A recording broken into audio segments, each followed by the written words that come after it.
Բարև ձեզ, ինստաֆեսի այս թողարկմանը դիտեք։ Փաշինյան ամենայն հայոց կաթողիկոս ճգնաժամը խորանում է, ինչի է փորձում հասնել իշխանությունը։ Ուղղակիորեն պարակտել հայ առաքելական եկեղեցին, ֆեյք առաքելական եկեղեցի ստեղծելով։ Փաշինյանի հրահանգից անմիջապես հետո Գյումրու ընդդիմադիր քաղաքապետը կալանավորվեց ընդդիմության հաջորդ քայլը։ Ինչպես ընտրել են Վարդան Ղուկասյանի, նույն կերպ ընտրել նոր քաղաքապետ գալով կոնսենսուսի։ Բաքվի նախընտրական նվերը Երևանին, Ադրբեջանը վերացրել է դեպի Հայաստան ապրանքների տարանցման արգելքը։ Երեկվա հայտարարվածը եւ տեղի ունենալիքը իրապես հեղափոխական բան։ Ադրբեջանը որևէ քայլ չի արել իր տարածքով դեպի Հայաստան մտնող գոնե մի կածան ապաշրջափակելու ուղղությամբ։ Արցախի երեխաներին սովի մատնած Ալիևի ակտիվիստը Երևանում անվտանգության խորհրդի արցախցի քարտուղարի առաջ։ Անհրաժեշտ է ստեղծել պատրանք,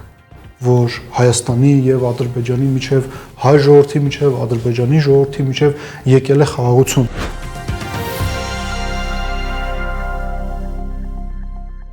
Դուք երբևէ տեսել էիք, որ կարգալույց քահանան պսակադրություն կատարի։ Վստահ եմ չէիք տեսել, բայց Փաշինյանի սահմանած իրական Հայաստանում դա հնարավոր է լիներ, եթե Փեսայի հայրը չկանխեր այն։ Բարեբախտաբար հոկտեմբերի 23-ին Հովանավանքում պսակադրությունը կատարել է գործող քահանան, բայց աղոթքի ժամանակ խորանում քահանայի սքեմով եղել է նաև արդեն նախկին քահանա Ստեփան Ասատրյանը, ով դրանից 3 օր առաջ կաթողիկոսի տնօրինությամբ կարգալույց էր հռչակվել։ Փաշինյանի ձևակերպումներն օգտագործող կարգալույց արված քահանան հրաժարվում էր կատարել Մայրաթոռի դիվանատան փոխանցած ծանուցագրի պահանջը։ Ես ասեմ չեմ ընդունում սա։ Ով տվել է տարեք հետ տվեք իրեն։ Դե մի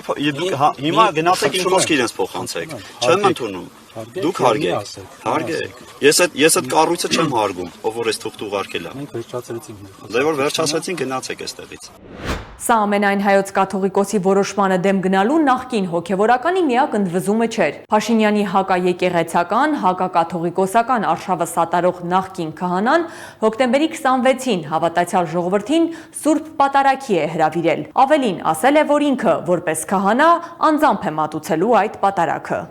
Սիրելի Օհանավան եւ Ուշի համայնքների հավատացյալ հայորդիներ եւ հազարավոր քրիստոնյաներ, անուն ճշմարտության հաղթանակի մեր այս նախաձեռնությունը մենք արդար ճանապարհով կպսակենք հաջողության հաստատագրումով։ Աստված մեզ հետ է եւ հազատարար ճշմարտությունը շուտով, շատ շուտով հայտնի կդառնա։ Կարգալույց արված քահանայի այս գրառումը կայծակնային արագությամբ տարածվեց սոցցանցերում։ Կիրակի օրը պատարագ մատուցող երիտասարդին հուշեք, որ լինելով նախկին հոգևորական, այդպես էլ չի ընկալել, թե ով է ճշմարտությունը եւ որ ճշմարտությունը միայն Աստծո մոտ է։ Թե արամ տերտերը կույսա, միանգամից կաթողիկոս նշանակենք ու դրանով պրծնենք։ Բավական է հուդայություն անել, սրա ձեռքով փորձ է արվում նորից բախումներ հրահրել, եկեղեցին պառակտել ու նույնպես բաժանել սևերի ու սպիտակների։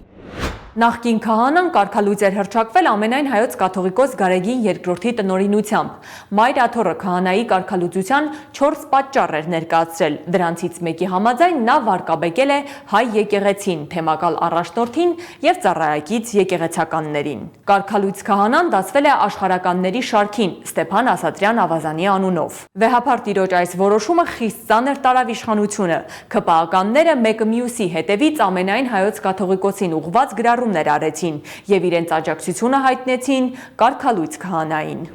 Կտրիչ Ներսիսյանի կողմից Տեր Արամին կարգալույց անելը խիստ դատապարտելի եւ ցածր քայլ է։ Մայրաթոռը վաղուց չի ծառայում իր կոչմանը, այլ ծառայում է հոգևորական հռչակված որոշների ցանկություններին եւ քիմքին հաճո։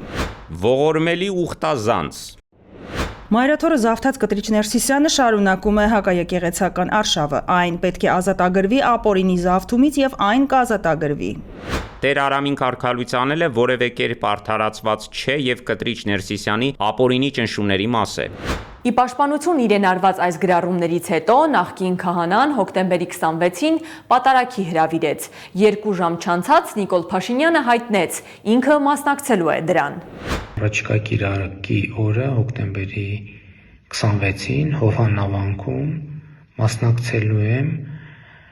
Տեր Արամ քահանա Ասատրյանի կողմից մատուցվող Սուրբ եւ անմահ պատարագին։ Այս հայտարարությունից մեկ օր անց ազգային ժողովի ամբիոնից արդեն Փաշինյանն իր ոճի համաձայն կոշտ ու կոպիտ խոսեց ամենայն հայոց կաթողիկոսի մասին։ Կտրիչ Ներսիսյանը վաղուց կարգալույց է, ինքը հոգևոր դասի մեջ չի։ Ինքը ընդամենը մարդ է, որը բռնազավթել է Մայրաթոռը մի խումբ իր նման կարգալույց խմբակի հետ Փաշինյանի ձեռագրով ԿՊԱ-ականները սոցցանցերում եւ լրատվամիջոցներով խոսում էին եկեղեցու դեմ Գարեգին երկրորդին վեհարանից հանելու մասին ու պաշտպանում նաեւ իրենց ղեկավարի հովանավորությունը վայելող կարգալույց քահանային։ Պատգամավոր Թագուհի Ղազարյանն անգամ նախկին քահանայի աշխատանքային իրավունքի խախտման մասին էր բարձրաձայնում։ Առերևույթ աշխատանքային իրավունքի խախտումա տեղի ունեցել, որովհետև եթե չեմ սխալվում, աշխատանքային օրենսդրությամբ սահմանված կարգով, եթե իհարկե իրանք աշխատանքային պայմանագիր ունեն միմյանց միջև, պետք է 2 ամիս առաջ գոնե ծանոթել մարդուն, որ 2 ամիս անց դու աշխատանքից ազատված ես լինելու։ ԿՊԱ-ական պատգամավորի այս հայտարարությունը ակնթարթորեն տարածվեց սոցցանցերում եւ ծաղրի առարկա դարձավ։ Բրավո, Տիկին, երբևէ լսածս ամենահզոր արձանագրումը։ Երեխեք, սենց բան մենակ սրանց մտքով կանցներ։ Հաստատ աշխատանքային գրքույկն էլ տրամադրած չեն լինի։ Հուսով եմ, այս Նիկոլի Գանձը չի նեղանա, եթե հարց տանք, որ երբ իր շեֆը գիշերով կարճ հաղորդագրությամբ պատգամավոր ու նախարարը աշխատանքից հանում, այդ դեպքում էլ աշխատանքային իրավունքը խախտվում, թե ոչ։ Իսկ նախկին քահանա Ստեփան Ասատրյանը դեռ մի սկանդալից դուրս չեկած հայտնվեց մյուս սկանդալի մեջ։ Հովանավանքում ստեղծված աննախադեպ իրավիճակից հետո նա լրագրողների հետ զրույցում հայտարարեց, որ Ռամզան Քադիրովի նման ղեկավար է ուզում։ Ես ճիշտն ասած հիմա էլ եմ Կադիրովի նման ղեկավար ցանկանում։ Փաշինյանի հովանավորությունը վայելող կարգալույց քահանայի այս խոսքը բուռն արձագանք էր ստացել։ Տեսնես Կադիրովը գիտի, որ նման երկրպագու ունի։ Սրան ուղարկեք Չեչնիա եւ թող մի քանի օր որպես շարքային ապրի Կադիրովի ձեռքի տակ։ Չնայած իշխանությունն առիթը բաց չի թողնում հայտարարելու, թե իրենց պայքարը ոչ թե եկեղեցու, այլ իբր կուսակրոնության ուխտը խախտած Գարեգին երկրորդի դեմ է, իրադարձություններն ու տարատեսակ հայտարարությունները հակառակի մասին են վկայում։ Ազգային ժողովն այս շաբաթ ընդունեց օրինագիծ, որով շողակաթ հեռուստաընկերությունը դուրս կգա հանրային հեռարձակողների շարքից։ Սա նշանակում է, որ շողակաթը եթերազրկվելու է, եւ դա արվում է ԿՊԱ-ական Թագուհի Ղազարյանի եւ Սիսակ Գաբրելյանի ձեռամբ։ Նրանք են հեղինակել շողակաթի եթերազրկման օրինագիծը, իսկ այս հեռուստաընկերության ֆինանսավորման մի մասն էլ իրականացնում է Մայրաթոր Սուրբ Էջմիածինը։ Շողակաթին եթերազրկելը դիտարկվում է եկեղեցու դեմ իշխանության գրոհի մի մասը։ Շողակաթը անկասկած չի համապատասխանում իրական Հայաստան ասվածի այսպես կոչված գեղագիտական սկզբունքներին։ Իսկ այդ սկզբունքների նախագիծը մշակողները հստակ գրել են, որ դրանցից դուրս գտնվող որևէ բան չի կարող ենթակա լինել պետական ֆինանսավորման։ Եկեղեցուն հետապնդում եք, ուզում եք կազմաքանդել, հիմա էլ որպես հերթական քայլ եկել եք եկեղեցու հովանու տակ գործող հեռուստաընկերությանը վնասելու։ Նիկոլի գլխավոր թիրախը ոչ կաթողիկոսն է, ոչ էլ այս կամ այն հոգևորականներն են։ Նրա հիմնական թիրախը հայ առաքելական եկեղեցին է։ Այս մարդիկ ընկել են հայերի ու հայկականության հետևից։ Եկեղեցու հեղինակությունը վարկաբեկելու իշխանության մյուս քայլը հոգևորականների նկատմամբ իրավական գործընթացներ սկսելն է։ Հայ առաքելական եկեղեցու 3 սրբազաններին կալանավորելուց հետո էլ իշխանամերձ լրատվամիջոցում հրապարակված 2 տարվա վաղեմության ձայնագրության հիման վրա քննչական կոմիտեն արդեն այս շաբաթ հարցաքննության էր հրավիրել Նաթան arczepiskopos Հովանիսյանին։ Նրա հետ հեռախոսազրույցի ժամանակ կաթողիկոսի նախկին գավազանակիր Աղան Աբեղան դժգոհել էր, թե կաթողիկոսը իրենց ստիպում է մասնակցել հակաիշխանական ցույցերին։ Կաթողիկոսը ինձ ասում է ընտանիքի անդամներին ինչի չես վերցնում գնաս միտինգ անես Նիկոլի դեմ։ Ինչ է ուզում ստանալ Նիկոլ Փաշինյանը եկեղեցու դեմ այս գրոհի արդյունքում։ Ինքը այլընտրանքային հայրաքելական եկեղեցի է ուզում ստեղծել։ Ճակերտներում, հայրաքելական եկեղեցի ասենք, այլընտրանքային կառույց է ուզում ստեղծել, տվյալ պարագայում էս կապված ամսի 26-ի այդ իր ակցիայի հետ կապված ըստ էության երբ հաստատի եկեղեցուց անջատ մարդուն անվանում է դերևս քահանա եւ փորձում է մասնակցել նրա միջոցառմանը որպես հայ առաքելական եկեղեցու քահանայի միջոցառում, սա առաջի քայլն է, ուղղակիորեն պարակտել հայ առաքելական եկեղեցին, fake առաքելական եկեղեցի ստեղծելով, fake քահանաներով, fake այլ, այսպես ասենք, իբր հոգևորականներով եւ այլ, այսինքն այստեղ ամեն ինչ ես կարծում եմ պարզ է եւ այդ պարզության մեջն է ամենամեծ վտանգը։ Առհասարակ, որովհետեւ դա գոնե իմ կարծիքով ուշ թե շուտ բերելու է բավականին լուրջ բախման։ Պատարագից 2 օր առաջ հոկտեմբերի 24-ին հայտնի դարձավ, որ Հովանավանքում պատարագը մատուցելու է քահանա Տեր Սարգիսը, որին սակայն պատարագի ժամին հարցաքննության են կանչել քննչական կոմիտե։ թե ինչ ընթացք կստանա հայ առաքելական եկեղեցու դեմ 5 ամիս ձգձգվող իշխանության գրոհը, պարզ կլինի կիրակի օրը, հոկտեմբերի 26-ին։ Մինչ այդ Մայրաթոր Սուրբ Էջմիածնի Գերագույն հոգևոր խորհուրդը կարգալույց քահանային հորդորել է ձեռնպահ մնալ ծեսերի, Սուրբ Պատարագի խորհրդի մատուցմանը խոչընդոտելուց, ինչն ըստ Մայրաթորի ոչ միայն կանոնական կոպտագույն խախտում է, այլև քրեորեն պատժելի արարք։ Գերագույն հոգևոր խորհուրդը իրավապահներին հորդորում է կանխել ապօրինությունները եւ ապահովել Հովանավանքում սպասավորող քահանաների բնականոն ծառայությունը եւ սրբավայրի հոգևոր աղոթական մթնոլորտը։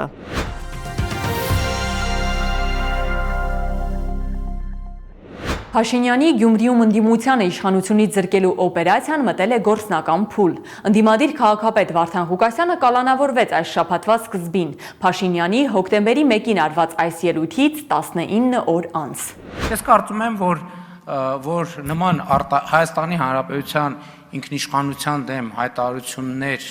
անողներին մենք պետք է ուղղակի դուրս շպրտենք քաղաքական եւ հանրային դաշտից։ Ինչպես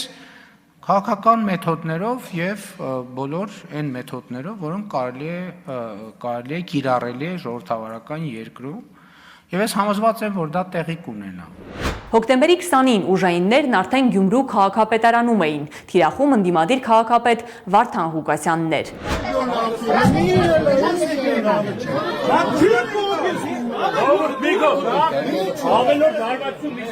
Մի քանի ժամ քաղաքապետարանում ստեղծված լարված իրավիճակից հետո հատուկ ջոկատայինները Վարդան Ղուկասյանին բերման ենթարկեցին Երևան, հակակոռուպցիոն կոմիտե։ Նրան մեղադրանք առաջադրվեց կաշառք պահանջելու հոդվածով, մեղադրանքը Ղուկասյանը չի ընդունում։ Նա այժմ գտնվում է կենտրոն քրեակատարողական հիմնարկում, առավել հայտնի որպես ԱԱԾ մեկուսարան։ Այս պատվիրված շինցուքրական գործը նպատակ ունի զրկել Գյումրիին կառավարվելու հնարավորությունից եւ քաոս ստեղծել Գյումրիում։ Գյումրիում ժամեր շարունակ լարված իրավիճակին հետևող քաղաքացիների մոտ կասկած չկար, որ Վարդան Ղուկասյանի դեմ այս գործողությունները քաղաքական հաշվեհարդար է։ Քաղաքական, քանի որ Վարդան Ղուկասյանը կես տարի առաջ տեղի ունեցած ընտրությունների արդյունքում ստանձնել էր Հայաստանի երկրորդ խոշոր քաղաքի կառավարումը, ինչի հետ չի համակերպվել իրեն ժողովրդավարության ջատագով համարող Նիկոլ Փաշինյանը։ Պարզապես չեք կարողանում մարսել, որ միասնական ընդդիմությունը վռնդեց ձեզ հայրաքաղաքից։ Գյումրիում հարձակում տեղի ունեցավ ժողովրդի քվեի վրա։ Իշխանությունները ուժային մեթոդներով պայքարում են ոչ թե հանցանքի, այլ ընտրված լինելու փաստի դեմ։ Ավականու անդամ կաշառելը, ընտրված քաղաքապետերին կալանավորելը նույն ընտրություն կեղծելն է։ Փարաքարը եւ Գյումրին նույն օրը ընտրեցին ընդդիմադիր համայնքապետերի։ Կես տարի անց Փարաքարի համայնքապետը սպանված է, Գյումրիի համայնքապետը ձերբակալված։ Բարի գալուց ժողովրդավարության բաստիոն։ Պայթյունավտանգ վիճակը ոչ միայն քաղաքապետարանի շենքի ներսում էր, այլև դրսում, որտեղ մեծաթիվ ոստիկանական զորքերն էին ու Ղուկասյանի համակիրները, որոնք փորձում էին թույլ չտալ բերման ենթարկել իրենց քաղաքապետին։ Ստեղից է գնացել դարե, հմբեջ չեն ստեղից է վախճաններ։ Հանգիստ թոնան է սմարտուն, թոնան աշխատի հասկնակ ինչքեն է, ընգել եք շամպես է, դևից օրի ինչ։ Նիկոլ Փաշինյան, դու պաշտոն ես մուրում ես ժողովրդից, որ նստել ես ժողովրդի հերն անից էջ։ Շիկացած այս իրավիճակին զուգահեռ իշխանությունը սոցցանցերում կռիվ էր տալիս Ղուկասյանի դեմ գործողությունները քաղաքական պատվեր որակողների դեմ։ Թարմ քաղբանտարկյալ ենք ստացել այս անգամ կաշառակերության գծով։ Տեսնենք առաջինը ով քաղբանտարկյալ կանվանի կոռուպցիոներ սրիկային, կամ ով առաջինը կորնի։ Մի տարի էլ չեք կարողանում դիմանալ, գողեր։ Բա սրանք համապետական մակարդակով ընդդիմադիր լինելով ու լոյալ ուժայիններ չունենալով չեն կարողանում իրենց մի երկու ամիս մաքուր պահեն, կաշառք չլափեն։ Բա պատկերացրեք, որ երկրում իշխանության կան, ինչ աստիճանի սոված ու ախորժակով են լծվելու լափելու գործին։ 37 թիվն է, չեն թողում մարդ հանգիստ կաշառք վերցնի։ Այ անկուշտ, գոնե սպասեիր տարիդ թմեր, հետո փորձեիր անցնել նախկին գործելավոճիդ։ Լոգիկան հետևյալն է. Միութենական պետությունում ով կաշառք չի վերցնում, սրիկա շանորդի է։ Պետության համը բերանում զգալու process-ը սրանց համար անխուսափելի է։ Գյումրու քաղաքապետարանում իրավիճակն այնքան լարված էր, որ մի քանի անգամ քաշքշոց բախում տեղի ունեցավ ոստիկանների եւ Ղուկասյանի համակիրների միջև։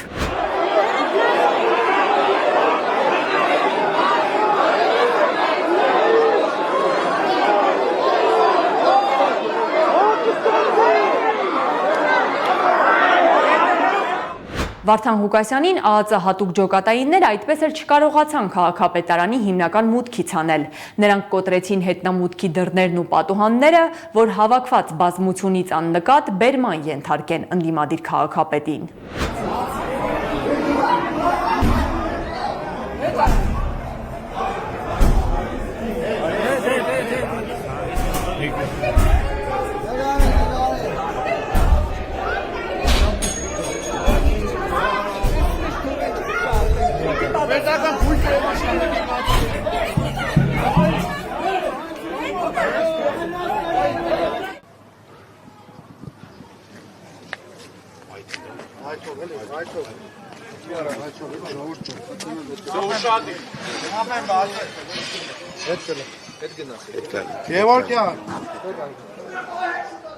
Վարդան Ղուկասյանի շուրջ տեղի ունեցած իշխանության բիրտ գործողություններից հետո Ազգային ժողովի պատգամավոր Մարտուն Գրիգորյանը, ով ամիսներ առաջ ըստ էության չցանկանալով, բայց հանրային ճնշման ներքո անհրաժեշտ քվեներն ապահովեց, որ Ղուկասյանն ընտրվի քաղաքապետ, այդ կերպ զրկելով իշխող ուժին Գյումրու կառավարումից, հայտարարեց, թե ինքը ճիշտ էր, մյուսները սխալ։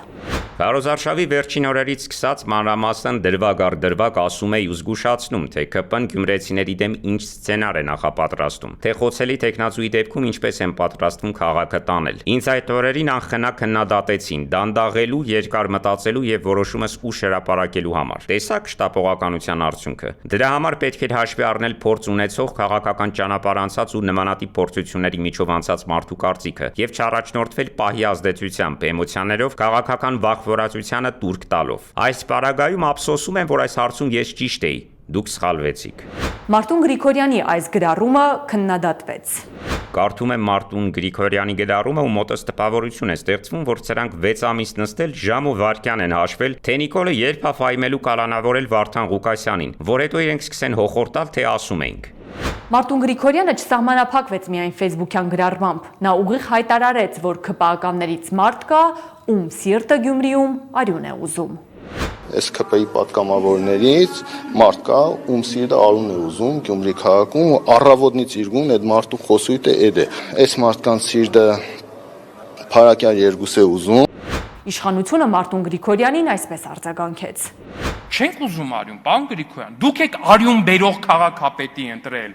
Ընդդիմադիր քաղաքապետի նկատմամբ քաղաքական հաշվեհարդար տեսնելու ձատ իշխանությունը Գյումրիում նաև վախի մթնոլորտ է տարածում։ Իրավապահները ի պաշտպանություն Վարդան Ղուկասյանի կազմակերպված բողոքի ակցիայից հետո ձերբակալել էին 33 քաղաքացու, արդարադատության իրականացմանը եւ զանգվածային անկարգությունների մասնակցելու հատկանիշներով նախաձեռնված քրեական վարույթի շրջանակում։ 13 անձի նկատմամբ որպես խափանման միջոց է կիրառվել կալանքը։ Նրանց թվում է նաև մեր ձևով ժողովրդական շարժման անդամ Ռուբեն Մխիթարյանը, ով այդ օրը որպես փաստաբան էր գտնվում իրադարձությունների էպիկենտրոնում։ Ակնհայտ է, որ Ռուբեն Մխիթարյանի նկատմամբ կալանքը կիրառվել է ոչ թե որպես խափանման միջոց, այլ պատժիչ ներգործություն, պայմանավորված վերջինիս ակտիվ ընդդիմադիր կեցվածքով։ Գործող իշխանությունը իր կողմից ուղղորդվող իրավապահ համակարգի միջոցով կրկին անցել է իրեն բնորոշ բռնաճնշումների։ Ինչ է սպասվում Գյումրիին, որի կալանավորված քաղաքապետի պաշտոնավարումը կասեցվել է եւ նրա պարտականությունները այժմ կատարում է փոխքաղաքապետ Ավետիս Առաքելյանը, ով Ղուկասյանի փեսան է։ Գյումրի ավականու ընդդիմությունը ինչ անելիք ունի այս դեպքում եւ արդյոք նրանք կկարողանան նախընտրական տարուն ընթառաջ իրեն ձեռքում պահել Հայաստանի երկրորդ խոշոր քաղաքի կառավարումը։ Եթե ընդդիմադիր ուժերը չեն ուզում, որպիսի քաղաքացիական պայմանագիրը կամ ավելի շուտ կառավարությունը լուծի խնդիրը իր ձևով, այսինքն նշանակի ժամանակավոր քաղաքապետ եւ այլն, այդ դեպքում մնում է մի տարբերակ, ինչպես ընտրել են Վարդան Ղուկասյանին նրա տեխնատության շուրջ գալով կոնսենսուսի, նույն կերպ ընտրել նոր քաղաքապետ, որևէ նոր տեխնատուի շուրջ գալով կոնսենսուսի։ Կրկնեմ, հասկանում ենք, որ այստեղ արդեն առաջանում են անձնական եւ քաղաքական եւ այլ բարդություններ, բայց այլ տարբերակ չկա։ Հաջորդ փուլը ըստ իս լինելու է հենց դա՝ նշանակել ժամանակավոր քաղաքապետ, եթե ավականին չկարողանա իր քվեարկությամբ ընտրել նոր քաղաքապետ։ Եվ եթե ընդդիմադիր ուժերը չկարողանան անել իրենց անելիքը, բնական է, որ կառավարող ուժը անելու է իր անելիքը։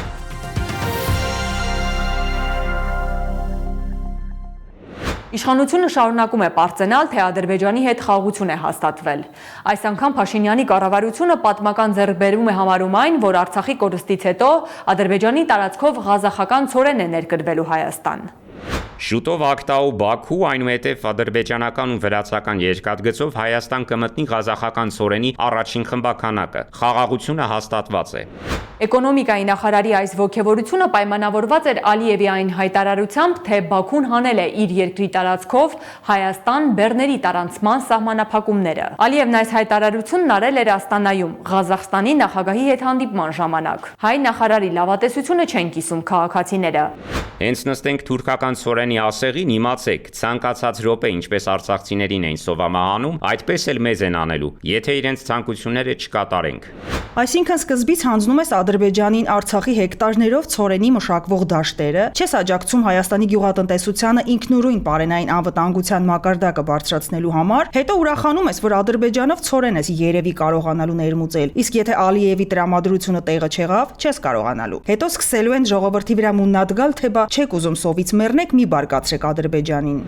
Արցախում աճեցրած ցորենը երևի թունավոր էր սրանց համար։ Ամբողջական երջանկության համար մեզ պետք էր Ադրբեջանով եկած ցորենի հաց ուտել։ Քաղաքացիական պայմանագիր մի ասա, թշնամու երազանք ասա։ Իսկ Փաշինյանն անձամբ երկու անգամ իր գոհունակությունը հայտնեց Ալիևին, մեկը Թբիլիսիում, մյուսն արդեն Երևանում կառավարության նիստին։ Դա շատ կարևոր որոշում է եւ դա ցույց է տալիս, որ Վաշինգտոնի հռչակագիրը եւ ձեռքբերված պայմանավորվածությունները դրանք ընդհանրապես ինչպես փորձ արվում որոշ տեղերում ներկայացնել, ընդհանրապես միայն դեկլարացիա չեն, այսինքն դրանք դեկլարացիա են, բայց որը իր հետ բերել է կոնկրետ արդյունքներ։ Փաշինյանն ու իր թիմակիցները ամբողջ իշխանական քարոզչամեքենան սոցցանցերում տարբեր հարթակներով առիթը բաց չէին թողնում Բաքվից այս քայլը ներկայացնել որպես Վաշինգտոնյան բանակցությունների պտուղ եւ որ Հայաստանի ապաշրջափակումը գործնական փուլ է մտնում։ Հարցն է, որ վերջապես մենք ունենում ենք աղբյուրների դիվերսիֆիկացիա։ Եվ ես կարծում եմ երեկվա հայտարարվածը եւ տեղի ունենալիքը իրապես հեղափոխական բան է։ Հեղափոխական ոչինչ չի նկատում ընդդիմությունը։ Եթե Բաքուն ցանկանար Հայաստանի համար սահման բացել, ապա ցորենը ոչ թե Վրաստանի տարածքով, այլ Ադրբեջանից ուղիղ տավուշով կմտներ Հայաստան։ Հետևաբար այն թեզը, թե Հայաստանը ապաշրջափակվում է, կեղծիք է համարում ընդդիմադիր падգամավորը։ Որ սահմանն է բացվել, ժողովուրդ, Հայաստան-Ադրբեջան սահմանը բացվել է։ Մի հատ կասեք, որ նա այդ անցման կետը սահմանային անցնո, պարոն Հակոբյան։ Մի հատ ասեք, եկեք միասին անցնենք, հեսա 25 հոգի ելույթ ունեցեք, գնանք այդ սահմանը անցնենք։ Մյուս մեր գործընկերն ասում է նոր դուռ է բացվել։ Պետրոս մեծն է, պատուհան դեպի Եվրոպա։ Այս մարդը բացել է նոր դուռ դեպի ուր դուշման դարասի։ Ժողովուրդ, ձեռ եք առնում ձեզ։ Այդ նույն սահմանային անցումն է, որը էլի Վրաստանով է գալու։ Որ դուռն է բացվել, Վրաստանի դուռը պետքա փակվեր։ Մենք տալիս ենք միջանցք, Ադրբեջանը թույլ է տալիս մի անգամ, որտեղ խոսք չի եղել, որ դա եղել է մշտական գործողություն, կոնկրետ Ակտաուից ցորեն բերել Հայաստան։ Եվ հիմա ինչ է տեղի ունենում, Նիկոլ Փաշինյանը եւ դուք ասում եք շրջափակումը ճեղքվեց։ Այսինքն շրջափակումը, որը դուք նախապես դիտում եք որպես ճանապարհների ապաշրջափակում, բոլոր կապուղիների ապաշրջափակում, գցեցիք եւ քացով տվեցիք, ոտով մի հատ էլ լղջեցիք որպես Ակտաուից մի պարտիա ցորեն։ Ինչքան ցորեն, տենց էլ ոչ ոք չի հասկանում։ Երևանին Բաքվի այս քայլը գնահատվում է որպես նվեր նախընտրական 2026 թվականին ընդառաջ։ PR չափման մեջ այս ամենը ներկայացվելու է որպես նախագիծ, որը կոչված է ապահովելու Հայաստանի տրանսպորտային կապը Եվրոպայի ու Ասիայի հետ։ Վատ առիթ չէ նախընտրական քարոզչության համար։ Երևանի ու Բաքվի միջև խաղաղության հաստատման Փաշինյան-Ալիև կեղծ թեզերը փշուր են լինում հենց այն պահին, երբ Ադրբեջանից գրեթե ամենօրյա ռեժիմով Հայաստանի սահմանադրությունը փոխելու պահանջ են ներկայացնում եւ տարածքային նկրտումներ դրսեւորում Սյունիքի նկատմամբ։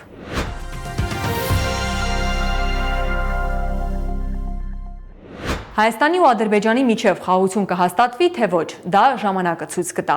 Բայց այն, որ ադրբեջանցիներն արդեն հանգիստ ելումուտ ունեն Հայաստանում, դա փաստ է։ Հոկտեմբերի 21-ից 22-ը Երևանում հանդիպել են հայ եւ ադրբեջանցի քաղաքացիական հասարակության ներկայացուցիչները, որոնք քննարկել են հայ-ադրբեջանական, այսպես կոչված խաղաղության օրակարգը։ Երևան այցելած հյուրերին ընդունել է Անվտանգության խորհրդի քարտուղար Արմեն Գրիգորյանը։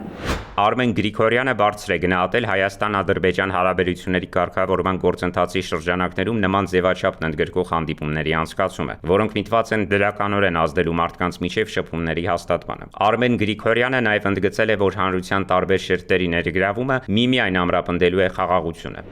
Անվտանգության խորհրդի քարտուղարի գրասենյակի տարածած այս հաղորդագրությունից հետո Facebook-ում աղմուկ բարձրացավ։ Պարզվեց, որ Հայաստան ժամանած ադրբեջանցի փորձագետների խմբում է նաև Արցախի շրջափակմանը մասնակցած, այսպես կոչված էկոակտիվիստ Դիլարա Էֆենդիևան։ Նա Լաչինի միջանցքը փակած ադրբեջանցիներից մեկն էր։ Նրանք, ովքեր 10 ամիս Արցախի բնակչությանը մատնել են սովի, օկուպացրել Արցախը, այսօր դարձել են պատվավոր հյուրեր Երևանում։ Միայն այն հանգամանքը, որ Լաչինի միջանցքը փակած Արցախը շրջափակած ադրբեջանցի էկոակտիվիստը հիմա Հայաստանի իշխանությունների ցանկալի հյուրն է, ապացուցում է, որ Արցախի շրջափակումը նաև Փաշինյանի խմբակի ծրագիրն էր։ Ինչի վրա եք զարմացել, բա ովքեր պետք է գային Հայաստան քաղաքացիական հասարակության ներկայացուցիչներից։ Ադրբեջանի իշխանությունների կողմից ձևավորված քաղաքացիական հասարակության ներկայացուցիչներն էլ ուրիշ ով պետք է լինեին ավտորիտար համակարգի ներսում։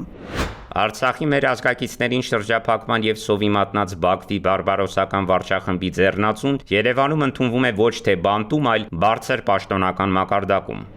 Դժվար է հավատալ, որ Ադրբեջանում քաղաքասարակություն կա։ Ադրբեջանին ճանաչող փորձագետները լավ գիտեն, որ Երևան ժամանած հյուրերը այստեղ են եկել պետական հրահանգով, նրանց քարոզչությամբ ու նրանց ֆինանսավորմամբ։ Իսկ այդ դեպքում ինչու էին քաղաքասարակության ներկայացուցիչների անվան տակ հանդես եկող ադրբեջանցիները եկել Երևան, ինչ նպատակ ուներ նրանց այցը։ Անհրաժեշտ է ստեղծել պատրանք,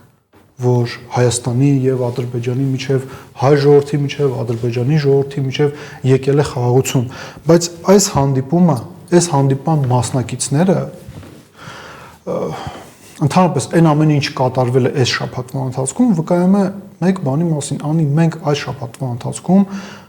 եւս մեկ շատ հստակ, շատ վստահ քայլ արեցինք դեպի թուրքական աշխարհին ինտեգրում։ Փաստ է, Փաշինյանը ընտրություններից առաջ փորձում է հայ ժողովրդին համոզել, թե խաղաղություն է հաստատվել Հայաստանի եւ Ադրբեջանի միջև։ Սա այն դեպքում, երբ Բաքուն անթաքույց տարածքային պահանջներ է ներկայացնում Հայաստանի Հանրապետությանը։ Ինստաֆեսի այս թողարկմանը առանձնացրել էինք այսքանը։ Շնորհակալություն։